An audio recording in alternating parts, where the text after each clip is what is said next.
Rock City Networks and tonedeaf.com.au coming to you from Face the Music 2011. Joining me, a man that everyone should know, and if you don't, it's Mr. Jeff Jenkins. How are you, mate? Great to be here. Good to see the Rock City crew again. Yeah, well, it's been a while. It was, it's like we were talking about, it must be, what's that, December 2008, so what's that, 3 years or 4 years? Yeah, I can't believe it's been 3 years since the Rock Reader. Yeah, and that was yourself and Miranda? Yes, that book Miranda, is fantastic. Yeah, I mean, I keep reading that, obviously, and I give it to a lot of mates as well, and they're like, wow. The stories. Rock and roll stories, nothing but, and that's the great thing about Face the Music. I just love coming along to events like this, and you just get hear people tell their stories, what they do, things they've done. I love it. Just, you know, I've written about music for about 20 years. I'm a bit of an old bastard, but I still love hearing a great rock and roll story. Yeah, well, your books, 50 years of Oz rock. And then Ego's Not a Dirty Word, the Skyhooks, and what else? I'm working on the life story of Molly Meldrum. So if you see Molly, can you tell him just to, we've got to finish that book. That'll be interesting, to say the least. Yes. Yeah. Now, what panel were you talking on today? I'm just trying to we did the one art of the interview. What's your story? Tell it. So it was just a great panel. I was just moderating, so I just had to sit back and listen to these great stories. Dom Alessio from Triple J, Shane from Impress, Chrissy Vincent, wonderful publicist, and Evan Alexander, a publicist as well.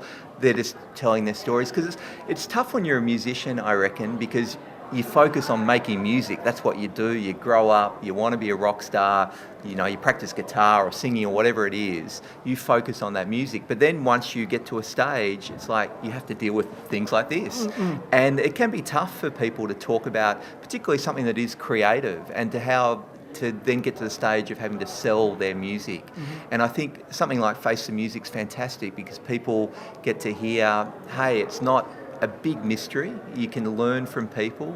You can hear all these sort of tips. And, it's not that hard. And it is just what we're doing now. It's having a conversation.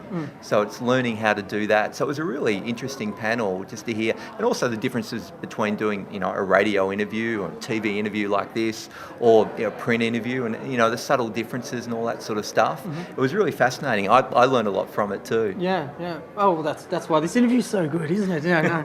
Now, Jeff, what other panels or keynote speaking sessions were you involved in during the Face the Music? I just really enjoyed going along to a big part of this year. I think has been talking about what makes a great rock city. Yeah. And we certainly, probably got our opinions on why is Melbourne such a great rock city. Yeah. And it's an interesting one to ponder. It's kind of there's so many variables in all of that. And so talking about, people from Austin, what makes that a great rock city. And it's interesting, how can we maintain, because, Melbourne is such a great rock city, how can we maintain that and how can we improve it? Yeah. And there's so many things obviously going on, whether it be, community radio and certainly venues and the whole liquor licensing dramas that we've had in the past couple of years. And so it's so important. I went to one, it was a pretty dry panel, but it was fantastic to hear from people from, Melbourne Uni and the city of Melbourne, sort of essentially town planners, and how we can, make things sort of better for venues and easier, because there's so much red tape if you want to start a venue in Melbourne from scratch now. It would be really tough. There's so many planning laws and noise regulations and liquor problems and all that sort of stuff. But how we need to sort of incorporate all that into a really thriving city to make sure that Melbourne is still the rock capital of Australia. Yeah, absolutely. And I mean. It's not self-promotion, but it's promotion nonetheless. I just keep going back to the Rock Reader book, and the the various different types of people that submitted stories to that book. And is there going to be a number 2? Well, we really hope to do it. Yeah. Because that could go on forever. It could be like, the Chopper books. Rock Reader 35. Or Police Academy. I have absolutely no doubt whatsoever that would continue for as long as you would like it to or expect. Because people always, fingers crossed, they're always going to have great rock and roll stories. They're never going to stop. And that's been a big part of, these couple of days too.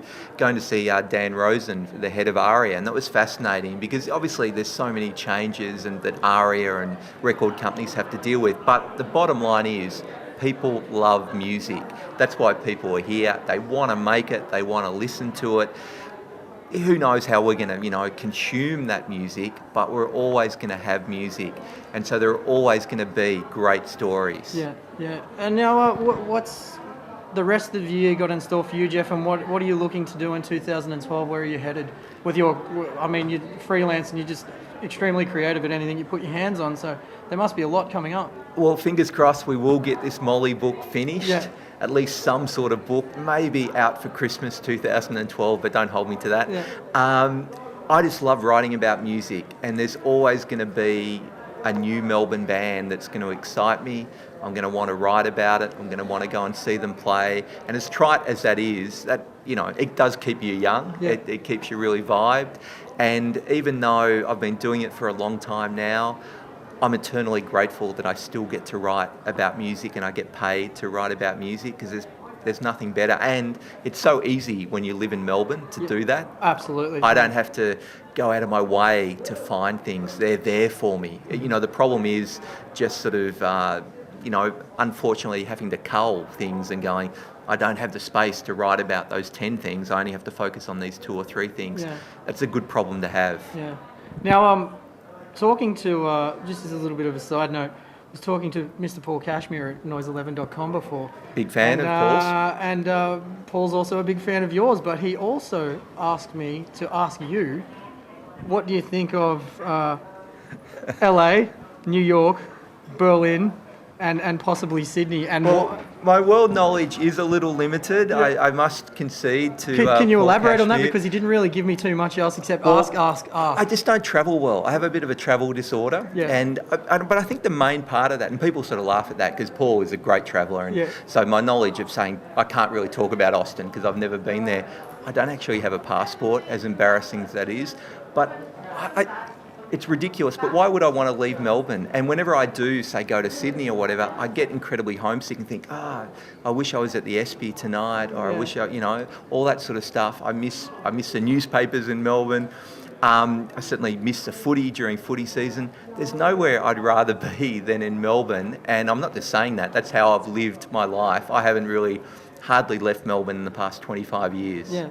Well, there you go, and that's you can thank Paul for dobbing you in on that later on. Well, it is Rock City, as you guys sum it up. Yeah, absolutely. Well, Jeff, thank you very much for your time. It's an absolute Great pleasure. To see you. It's really nice that we get to finish off Face the Music with yourself as well, because you are such a an avid supporter of Melbourne as a rock and roll city, and you know, your body of work proves that, and we always enjoy what you do. So right back at you. Continue doing it, mate, because you know, we love everything you do, and keep following Jeff out there with all these various projects, because you'll not find better quality content than what you produce. So thank you so much, mate. Appreciate it. And also a big thanks to Danae and Emma at Remedy for making all this happen, and all the staff at the Push as well. It's been a fantastic day here at Face the Music 2011, and we will definitely be back in 2012 to bring you more great interviews and online content. This is for Rock City Networks and the people walking in the elevator, and tonedeaf.com.au.